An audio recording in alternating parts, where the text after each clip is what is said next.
Hello everyone, एक बार फिर से आप सभी भावी अध्यापक और अध्यापिकाओं का आपके अपने चैनल एडुटॉप में बहुत बहुत स्वागत। जैसे कि आप सभी को पता ही है, हमारी राजन की सीरीज़ डेली इस चैनल पर चलाई जा रही है। कंटिन्यू आपकी क्लासेस चल रही हैं। तो जितने भी बच्चे नए जुड़े हैं, चैनल को ज़रूर सब्सक्राइब कर लें ताकि आने वाली वीडियो की हर एक वीडियो की नोटिफिकेशन आप लोगों को टाइमली मिल सके। ठीक है भाई। तो हमारा जो सब्जेक्ट चल रहा है ये है आपका पेपर 1, जो कि 50 मार्क्स का आपका पेपर होता है। और इसमें आपके 3 सेगमेंट होते हैं। सबसे पहला होता है आपका बहुविकल्प, फिर अति लघु होते हैं, देन लघु क्वेश्चंस होते हैं। ठीक है। तो हमने जो है MCQ कंप्लीट कर लिए हैं। उसके बाद हमारे अति लघु चल रहे हैं। 100 क्वेश्चन हम अभी तक कवर कर चुके हैं। तो आज हम 101 से स्टार्ट करने जा रहे हैं। चलिए फिर बिना किसी देरी के स्टार्ट कर लेते हैं आज की क्लास को। देखिए, क्वेश्चन नंबर 101 में कहा है कि फ्रॉबेल ने अपना विद्यालय किस वर्ष आरंभ किया और जिसका नाम बाल्योद्यान या किंडरगार्टन था। तो जो फ्रॉबेल ने अपना विद्यालय स्टार्ट किया था, ये किया था 1839 में। ठीक है, आगे बढ़ जाते हैं। नेक्स्ट क्वेश्चन है, मॉन्टेसरी ने अपने शिक्षण सिद्धांतों को कितने भागों में बांटा है। तो मॉन्टेसरी ने 3 भागों में बांटा है, कर्मेंद्रिय, ज्ञानेंद्रियों की शिक्षा, भाषा और गणित की शिक्षा के आधार पर। नेक्स्ट क्वेश्चन है, कोठारी आयोग ने शैक्षिक विद्यालयों के संबंध में क्या लिखा है। तो जो कोठारी आयोग है उसने कभी कभी इस बात की ओर पूर्ण रूप से ध्यान नहीं दिया कि इस समय देश के विभिन्न भागों के शैक्षिक विकास में भारी असंतुलन मौजूद है। एक राज्य और दूसरे राज्य के विकास में भारी अंतर दिखाई देता है और एक ज़िले और दूसरे ज़िले के विकास में भी काफ़ी अंतर दिखाई देता है। ठीक है। तो ये सारी चीज़ें जो हैं कोठारी आयोग ने शिक्षा के बारे में लिखी हैं कि इन सब चीज़ों पर ध्यान दिया जाए। आगे बढ़ जाते हैं। नेक्स्ट है हमारा क्वेश्चन 104, शैक्षिक विषमता का एक कारण बताइए। किस वजह से शैक्षिक विषमता होती है। उसका एक कारण निर्धनता भी है, लेकिन कैसे है ये हमें जस्टिफाई करना है। राइट। अब देखिए, कभी कभी जो है इस बात की ओर पूर्ण रूप से मैं दूसरे क्वेश्चन पर इसका आंसर है कि शिक्षा के अवसरों की विषमता का एक कारण ये है कि जनसंख्या का एक बहुत बड़ा भाग जो है वो निर्धन और थोड़ा सा भाग जो है, बहुत थोड़ा भाग जो है वो धनी है। लेकिन ज़्यादा किसकी संख्या है? निर्धन लोगों की, गरीब लोगों की। ठीक है। तो एक निर्धन व्यक्ति का जो बालक है किसी शैक्षणिक संस्था के निकट होते हुए भी वो अवसर प्राप्त नहीं कर पाता, जो कि एक धनी व्यक्ति के बालक को शिक्षा संस्था के दूर होने पर भी मिल जाता है। तो इसी को बोला जाता है शैक्षिक विषमता।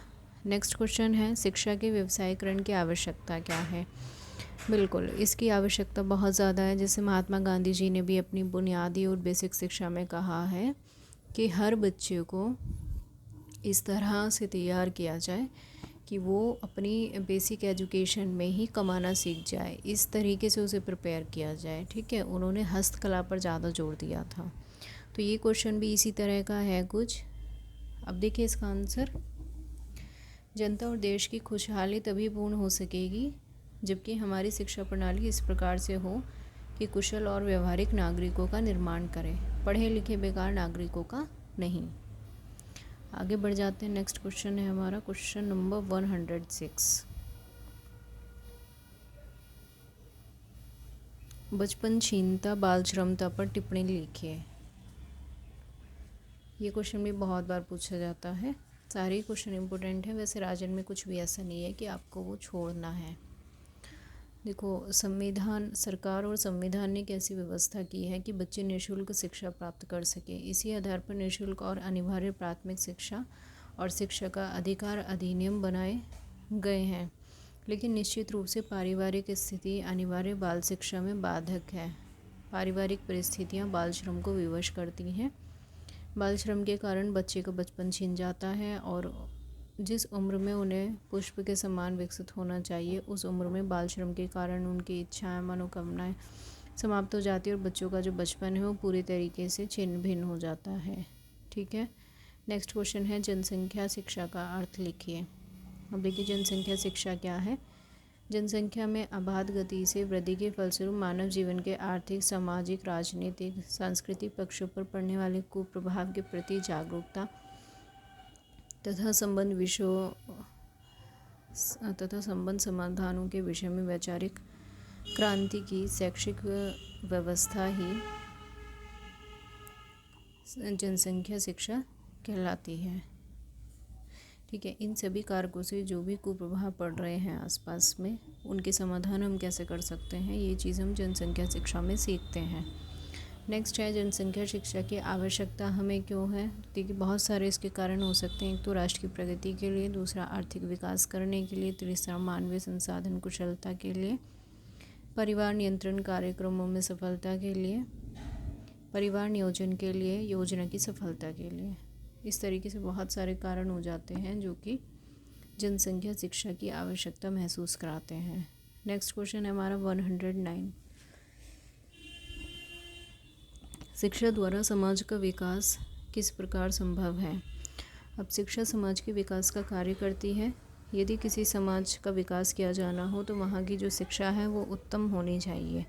शिक्षा का एक कार्य यह है कि मनुष्य को सिखाए कि व्यक्तिगत हितों की अपेक्षा सार्वजनिक हितों को प्रधानता दी जाए, जिसमें सभी का हित हो। ठीक है, व्यक्तिगत हित की बात ना की जाए कि सिर्फ कुछ ही व्यक्तियों के हित की बात की जाए। राइट, आगे बढ़ते हैं। नेक्स्ट क्वेश्चन हमारा 110।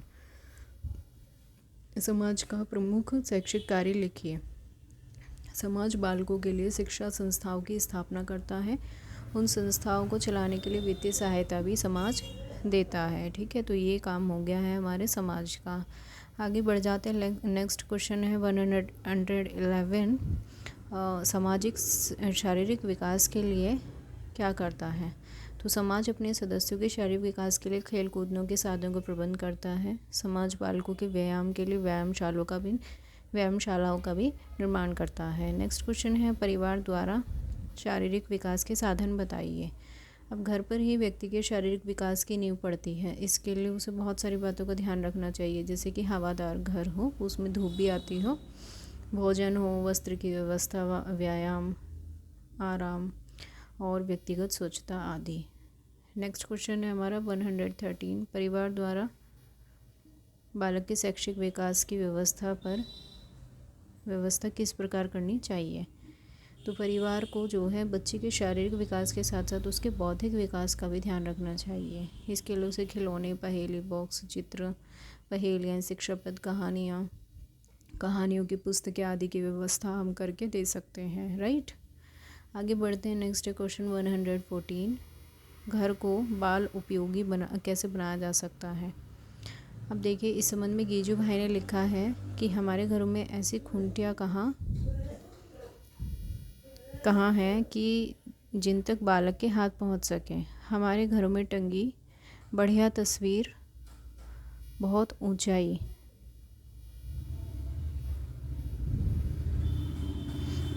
पर टंगी होती है, उनकी ओर हमारा ध्यान बहुत कम जाता है। ऐसी स्थिति में उनका बालक के लिए जो उपयोग है वो क्या रह जाता, कुछ नहीं रहता है ना। हम कुछ नहीं सिखा पाते इस तरीके से।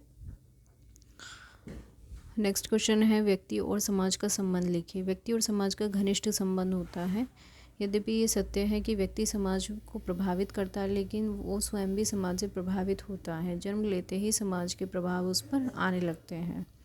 नेक्स्ट क्वेश्चन है किसका कथन है शिक्षा वह है जो जीवन की संपूर्ण सत्ता के साथ संबंध स्थापित करती है। तो संपूर्ण सत्ता के बारे में बात की है रविंद्रनाथ टैगोर जी ने। नेक्स्ट क्वेश्चन है 117। प्रयोजनवादी शिक्षा की विशेषताएं बताइए। अब देखिए, प्रयोजनवाद जो है उसकी विशेषताएं हैं। एक तो बालक का महत्व, दूसरा सामाजिक मूल्यों पर बल, अनुभव व क्रिया पर बल, और शिक्षा एक लोकतांत्रिक प्रक्रिया। आगे बढ़ते हैं। प्रयोजनवाद शिक्षा के उद्देश्य बताइए। अब देखिए, प्रयोजनवादी जो शिक्षा है वो ईश्वरीय सत्ता को नहीं मानते हैं, तो उनके जो शिक्षा के उद्देश्य हैं वो है उचित पथ प्रदर्शन करना, नवीन मूल्यों की और आदर्श का निर्माण करना, गतिशील साधन संपन्न विकसित करना और सामाजिक कुशलता का विकास करना। नेक्स्ट है जॉन डीवी ने शिक्षा का आधार क्या बताया है। तो जॉन डीवी ने 2 शिक्षा के आधार बताए, एक तो मनोवैज्ञानिक आधार, दूसरा सामाजिक आधार। आगे बढ़ते हैं। नेक्स्ट है योजना विधि के जनक कौन है। जो आपका प्लानिंग मेथड है उसके जनक कौन है, किलपैट्रिक। यह जॉन डीवी के शिष्य थे। किलपैट्रिक कौन थे? जॉन डीवी के शिष्य। योजना विधि के बहुत सारे सोपान भी हैं। सबसे पहला है कि क्रिया की समस्यात्मक परिस्थिति उत्पन्न करना, उसके बाद समस्या, देन समन्वित समाधान और उसके बाद परीक्षण एवं प्रयोग। नेक्स्ट क्वेश्चन है मनोविज्ञान और निर्देशन विभाग कहाँ पर है? तो ये है आपका इलाहाबाद में। ठीक है। राज्य परियोजना कार्यालय कहाँ पर है? ये है लखनऊ में। नेक्स्ट है SCERT का पूरा नाम बताइए। तो ये है राज्य शैक्षिक अनुसंधान प्रशिक्षण परिषद। NCERT का पूरा नाम तो ये हो जाता है राष्ट्रीय शैक्षिक अनुसंधान और प्रशिक्षण परिषद। अब राज्य शैक्षिक अनुसंधान प्रशिक्षण परिषद का गठन कब हुआ है? तो ये हुआ है 1981 में। ठीक है। NCERT कहाँ पर है? NCERT है आपका न्यू दिल्ली में। BRC का पूरा नाम ब्लॉक संसाधन केंद्र। घर की परिवार के मूल्यों के विकास में भूमिका बताइए। घर को जीवन की शाश्वत पाठशाला कहा जाता है। बालक अपने पारिवारिक मूल्यों की अनुकृति है। आगे बढ़ते हैं। नेक्स्ट है क्वेश्चन बालकों में मूल्यों के विकास के लिए कौन से जनसंचार साधन हैं? तो देखो हम आकाशवाणी से बच्चों में मूल्य विकसित कर सकते हैं, दूरदर्शन से, टेप रिकॉर्डर कुछ सुनाकर, समाचार पत्रों से, पत्रिकाओं से। ठीक है। नेक्स्ट क्वेश्चन है राष्ट्रीय एकता का अर्थ लिखिए। तो देश के विभिन्न राज्यों के जो व्यक्ति हैं उनकी आर्थिक, सामाजिक, सांस्कृतिक और भाषा विषयक विभिन्नताओं को वांछनीय सीमा के अंतर्गत रखना और समावेश करना, सबको एक जगह मिलाना, वही क्या कहलाता है? राष्ट्रीय एकता। नेक्स्ट है राष्ट्रीय एकता के लाभ बताइए। अब देखो भाषा विकास में सहायक, भ्रष्टाचार का अंत, स्वार्थपूर्ण भावनाओं का विकास, राष्ट्रीय संस्कृति और आर्थिक प्रगति में सहायक, सामाजिक प्रगति में सहायक, राजनीतिक एकता बनाए रखने में सहयोगी। ठीक है। ये सारे जो लाभ हैं वो राष्ट्रीय एकता के हैं। नेक्स्ट है अंतर्राष्ट्रीय सद्भावना का अर्थ लिखिए। तो अंतर्राष्ट्रीय सद्भावना ऐसी भावना है जो व्यक्ति को ये बताती है कि वो अपने राज्य का ही सदस्य नहीं है बल्कि वो विश्व का एक नागरिक है। नेक्स्ट क्वेश्चन है बुनियादी शिक्षा के जनक कौन है? तो बुनियादी या बेसिक शिक्षा बहुत बार पूछा जाता है। इसके जनक हैं महात्मा गांधी। नेक्स्ट है मॉन्टेसरी शिक्षण पद्धति की प्रमुख विशेषताएं बताइए। तो मॉन्टेसरी के अनुसार कर्मेंद्रियों, ज्ञानेंद्रियों की शिक्षा, और तीसरी चीज़ उन्होंने भाषा और गणित की शिक्षा भी बताई है। ठीक है। आगे बढ़ जाते हैं। महात्मा गांधी जी के अनुसार शिक्षण जो है, शिक्षण पद्धतियाँ क्या हैं? तो महात्मा गांधी जी ने एक तो करके सीखने पर बहुत ज़्यादा बल दिया है, दूसरा अनुभव से सीखना, और तीसरा सह संबंध विधि। पंचपदी प्रणाली के प्रवर्तक कौन है? तो ये हैं आपके हर्बर्ट स्पेंसर। खेल विधि के जनक कौन है? अब देखो यहाँ पे खेल विधि के फ्रॉबेल दिए हैं, लेकिन इसका सही आंसर है Henry Caldwell. Henry Caldwell cook. ठीक है। लेकिन अगर पूछा जाए किंडरगार्टन मेथड तो आप फ्रॉबेल लिखेंगे, ध्यान रखिएगा इस क्वेश्चन को। किंडरगार्टन पद्धति के जनक है फ्रॉबेल, लेकिन खेल विधि के जो जनक है वो हेनरी कॉल्डवेल कुक ही हैं। ठीक है। अगर ऐसा हो जाए कि ऑब्जेक्टिव में आ जाए और हेनरी कॉल्डवेल कुक जो है ऑप्शन में ना दिया हो लेकिन फ्रॉबेल दिया हो तो आप फ्रॉबेल टिक कर लेंगे, तब कोई दिक्कत नहीं है। नेक्स्ट क्वेश्चन है मानव की शिक्षा पुस्तक के रचयिता कौन है? तो इसके हैं फ्रॉबेल। किस शिक्षा शास्त्री ने अपनी शिक्षण प्रणालियों में विद्यालय को भारत भवन कहा है? तो विद्यालय को बाल भवन किसने कहा है? गिजुभाई बधेका ने। और बाल देवो भव संख्या किसने दी है? ये भी गिजुभाई बधेका ने दी है। नेक्स्ट है जनसंख्या शिक्षा का राष्ट्रीय कार्यक्रम के रूप में किस वर्ष लागू किया गया? जनसंख्या शिक्षा को ये किया गया 1969 में। नेक्स्ट क्वेश्चन है 142 शिक्षा को निश्चित स्तर तक सभी लोगों के लिए अनिवार्य निःशुल्क उपलब्ध कराना कार्यक्रम क्या है? इसका तात्पर्य क्या है? तो शिक्षा का सार्वभौमिकरण करना, शिक्षा को प्रत्येक बालक तक पहुंचाना ही है। ठीक है। नेक्स्ट है एक निश्चित आयु स्तर से कम आयु स्तर के बच्चों से घरेलू कार्य कराना क्या कहलाता है? तो ये कहलाता है आपका चाइल्ड लेबर, बाल श्रम। राइट। आगे बढ़ जाते हैं। नेक्स्ट क्वेश्चन है हमारा 145।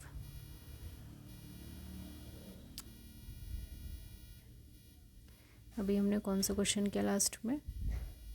143, 144 पे आ रहे हैं हम। परिवार, समाज, राज्य और जनसंचार माध्यम किसके प्रभावी कारक हैं?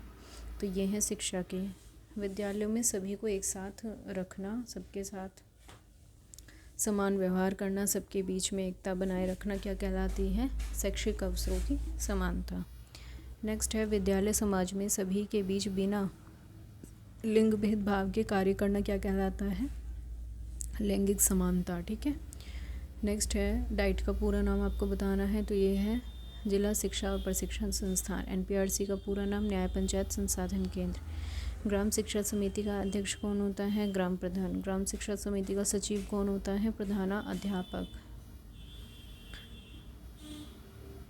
राज्य शिक्षा संस्थान कहाँ पर है? तो ये है इलाहाबाद में। राज्य हिंदी संस्थान कहाँ पर स्थित है? तो ये है वाराणसी में। हिंदी का ध्यान रखिएगा, वाराणसी।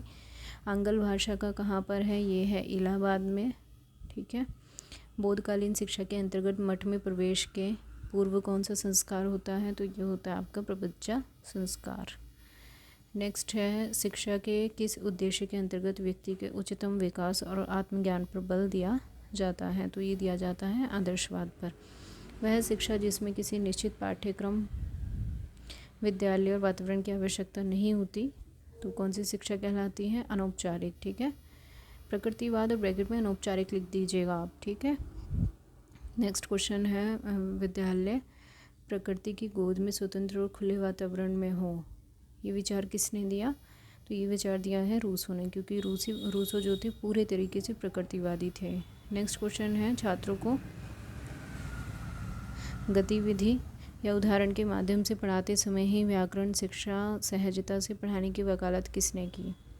किसने कहा कि जो उदाहरण के माध्यम से पढ़ाते समय ही व्याकरण सिखा दी जाए बच्चों को? तो ये कही थी जॉन डीवी ने। ठीक है। नेक्स्ट क्वेश्चन है सच्ची शिक्षा वही है जो छात्रों में व्यक्तित्व का विकास करके उनमें आत्मज्ञान, नागरिक दायित्व, जनतंत्र में आस्था, अहिंसा, एकता, भाईचारे जैसी भावनाओं को उत्पन्न करती है। तो ये कथन है महात्मा गांधी जी का। वैदिक साहित्य में शिक्षा शब्द का प्रयोग किन अर्थों में किया गया है? तो ये किया गया है विद्या, ज्ञान, बोध, विजय, विनय के रूप में। ठीक है। विजय नहीं है, विनय है, चेंज कर लेना इसको। नेक्स्ट क्वेश्चन है बोधकालीन शिक्षा का उद्देश्य क्या था? तो बोधकालीन शिक्षा का उद्देश्य था मोक्ष या निर्वाण की प्राप्ति। ठीक है। नेक्स्ट है एनसीईआरटी ने कितने मूल्यों को स्वीकारा है? तो इन्होंने 83 मूल्यों को सूचीबद्ध किया है। समाज और शिक्षा में क्या संबंध है? अब देखो, व्यक्ति जिस समाज में रहता है उसी समाज की परिस्थिति के अनुसार उसकी शिक्षा का प्रबंध किया जाना चाहिए। शिक्षा का प्रबंध इस तरह होना चाहिए कि व्यक्ति अपने समाज की आवश्यकताओं को पूरा कर सके। स्वामी विवेकानंद जी के बचपन का क्या नाम था? नरेंद्रनाथ। विश्व जनसंख्या दिवस कब मनाया जाता है? 11 जुलाई को। बौद्ध शिक्षा क्या है? चरित्र का निर्माण और मोक्ष की प्राप्ति ही है बौद्ध शिक्षा। शिक्षा के सामान्य उद्देश्य क्या हैं? तो शिक्षा का उद्देश्य बच्चों को उनके जीवन से संबंधित उपयोगी ज्ञान प्रदान करना है। नेक्स्ट है औपचारिक शिक्षा की कोई एक विशेषता बताइए। औपचारिक शिक्षा में सुनियोजित प्रयास हो और व्यवस्था की आवश्यकता होती है। जो आपकी स्कूली शिक्षा होती है वो होती है औपचारिक। ठीक है। जहाँ पे एक निश्चित समय पर होती है, निश्चित रूप से आपको यूनिफॉर्म पहन के जाना होता है, बहुत सारी चीज़ें निश्चित होती हैं, पहले से प्री प्लान्ड होती है। ठीक है। नेक्स्ट क्वेश्चन है शिक्षा के प्रभावी कारक लिखिए। तो दार्शनिक, सांस्कृतिक, आर्थिक, राजनीतिक, नैतिक और धार्मिक कारक। जनसंचार के 4 साधनों के नाम लिखिए। तो टीवी, न्यूज़पेपर, पत्रिकाएं, दूरदर्शन, रेडियो। ठीक है। आज हम 170 तक ही रखते हैं क्वेश्चन, बाकी के हम करेंगे नेक्स्ट क्लास में। आशा करती हूँ आप सभी को समझ में आया होगा। अगर समझ में आया है तो चैनल को सब्सक्राइब करना बिल्कुल मत भूलना, ताकि आने वाली हर एक वीडियो की नोटिफिकेशन आप लोगों को टाइमली मिल सके। और एक चीज़ और मैं आपको बता देना चाहती हूँ, जितने भी आपके प्रीवियस ईयर पेपर हैं शॉर्ट नोट की शॉर्ट्स में मैं उसको अपलोड करती हूँ, तो मैं उसकी एक अलग से प्लेलिस्ट बना दूँगी। तो वहाँ पर DElEd semester 2 previous year paper करके बना दूँगी। तो वहाँ पर आप लोग जो है उसे सर्च करके सारे प्रीवियस ईयर अपने डाउनलोड कर सकते हैं,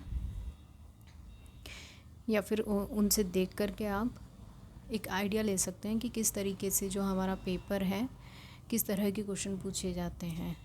वैसे तो राजन में देखो साथ के साथ में आपके यहाँ पर साइड में ईयर बताते हुए चलते हैं, है ना, तो आपको पता लग जाता है कि ये कौन सी ईयर में पूछा गया क्वेश्चन है। बाकी प्रीवियस ईयर भी करिएगा ज़रूर, ठीक है भाई। तो सभी को बताना चाहती हूँ मैं कि जितने भी बच्चे हैं चैनल को सब्सक्राइब करना बिल्कुल मत भूलना, ठीक है। बहुत मेहनत लगती है आपके लिए, यहाँ 2-2 3 क्लास अपलोड करना, फिर एडिट करना, उसको रिकॉर्ड करना, बहुत सारी चीज़ें हो जाती हैं। लेकिन तब आप लोग सपोर्ट नहीं करते हैं ना, तो बिल्कुल मन नहीं करता फिर क्लास लेने का आप लोगों की, ठीक है। ज़्यादा से ज़्यादा सपोर्ट कीजिए। चलिए मिलते हैं नेक्स्ट क्लास में, तब तक के लिए सभी को have a good day, bye bye, thank you so much.